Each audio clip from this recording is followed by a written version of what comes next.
sitting here again, meditating under my meditation tree in my backyard. It's one of my favorite places in the world because this is where I really get my enlightenment from. Now that's a big word, right? But I honestly don't use it lightly, but it's the best way to describe it. It just hit me that, how amazing of a person I am, and that might sound a bit cocky to some, but I don't say it in that tone or in that way. I say it with confidence. But it's hard to realize because people see some things in me that I don't see, good or bad. But honestly, that's what they're there for. If they really love you, they're gonna be there for you to tell you the truth, whether you believe it or not, good or bad. For the most part, in most cases, it's usually bad. But in rare cases, in other cases, like what I've been experiencing, you can't see the good and people see something in you that is really good. They can call it potential. You can call it whatever it is. But I say this with the most humility, that you start to realize how amazing you are. And this world finds ways to obstruct that vision. But you know what? We always have the choice. We always have the choice. We always have the choice to want to perceive things in the way we want to perceive things, egotistically. Again, we go to that, whether it's good or bad. And your ego can distract you and deter you from seeing the good and believing and knowing how good you are, that you are fulfilled and enough and abundant, and nothing outside of you can ever be greater than that, more valuable than that. You start to realize how amazing you are. But you do need help to see that sometimes. Maybe in the grand scheme of things, in the whole picture of who you are, or whether parts. It's a balance between, what are the things you are aware of that is good and bad, right? And what are the things with the same token, whether good or bad, you do see. So it always helps to surround yourself with people that love you and that can see the good and bad, but that uplift you, right? That's what makes the human being able to connect to others through that spiritual connection that God has given us. So last week I just got my first stripe on my blue belt, and I never expected. Every time I've been into these promotions, I never expected, because I don't feel like I put in enough effort. But almost every promotion, if I'm not mistaken, maybe just one that I didn't go to, that I didn't get anything, and that's fine. Like, I never expected, honestly. Like, I'm so like thinking, man, I barely go, and personal things that keep me from going, lack of motivation, inspiration, discipline. But in these last 2 years, regardless of how much effort or how however you want to measure it, I haven't stopped. Maybe I'll stop for a week. The longest I've stopped is for a month. But I'll always continue. And I'm always trying to find that balance of consistency and discipline.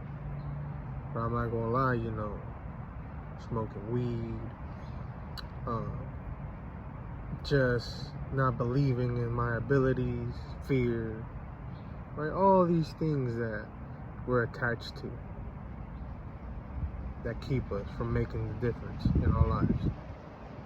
But once we're able to and honestly, I'm telling you right now, it's not all this stuff you have to get over. It's not a how can I get through this as quickly as I can without feeling barely any pain. You just gotta chip away at it. Just keep chipping. If you get tired, fine. But you're always gonna come back to it no matter what. If you think about it, every time, I've learned, one, God's always with you, and you always come through. So no matter, you never know how you're gonna get through things. But for some reason, if you're still here, you're still breathing. That's it. If you still breathe, you homeless, drugged out, but you still breathing, God is with you. He just needs you in whatever situation you find yourself in. All he needs you to do is just keep going and just don't stop until the end, until he tells you to take your last breath. So that's all you need to know every day is if you woke up breathing, God is with you. That's all you have to know and believe in. John 3:16. Maybe I've read it once here and there, but I never memorized it, and I always know it's something. Obviously, everybody mentions it and swears by it, and that's their verse they go to see, anchor themselves in their spirit, in their godlike frequency. Is that God is always with you.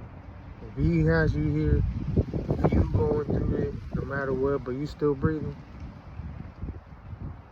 God is with you. There's always that opportunity. There's always that chance that you have to make it one more day, just to the next day. No matter how fucked up the situation you might think you're in, if you're breathing, God is with you. I'm gonna keep saying that.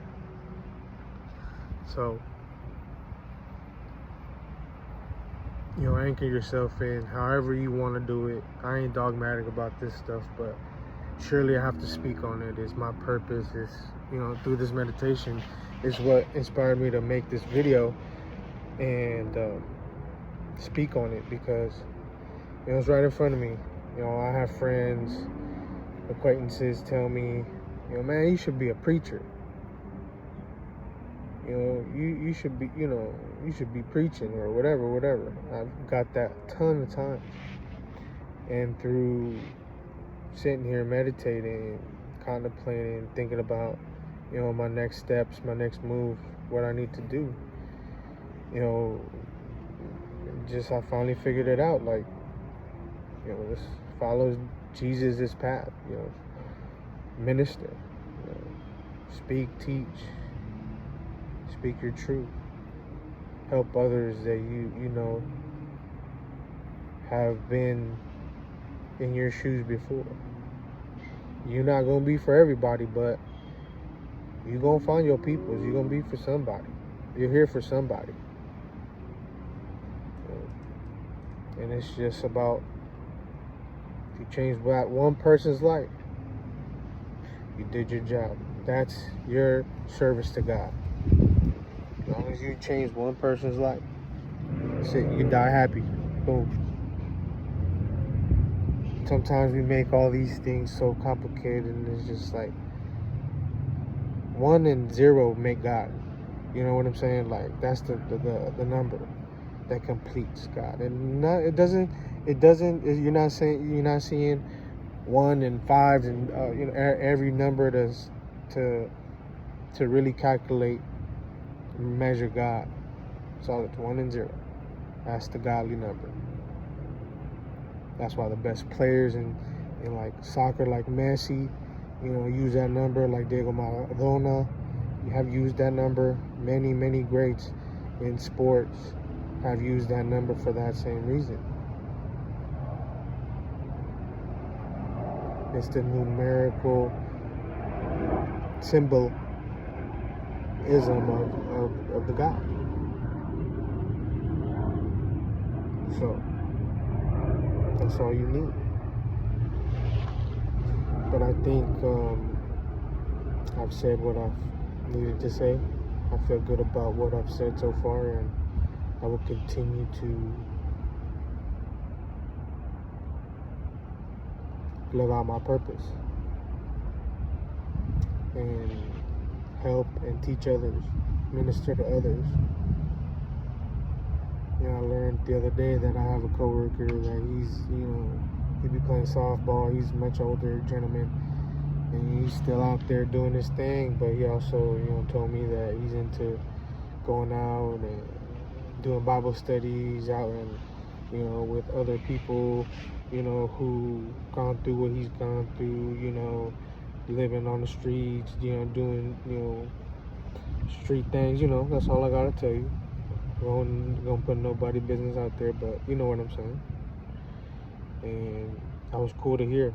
He has a group of people that he goes with and goes to other groups and meets up and have, no judgment, no dogmatic belief, just speaking, about God and how you wanna perceive Him and how you wanna practice your spirituality. If you want to follow a certain religion, that's fine too. But, it's just knowing that no matter how you practice your spirituality, whether it's in the form of religion or just self, teaching, whatever, it's respect. As long as you're righteous, you're not perfect, but you're out here trying to do the best that you can through learning about God, knowing that there's a God. If you do believe in Him, if you don't, that's fine too. But obviously we all know we're just little specks. No matter if you do believe in God, there's a bigger world. Even atheists know that we're in a world called Earth that exists, and we're in it, living it, doing something, whatever, right?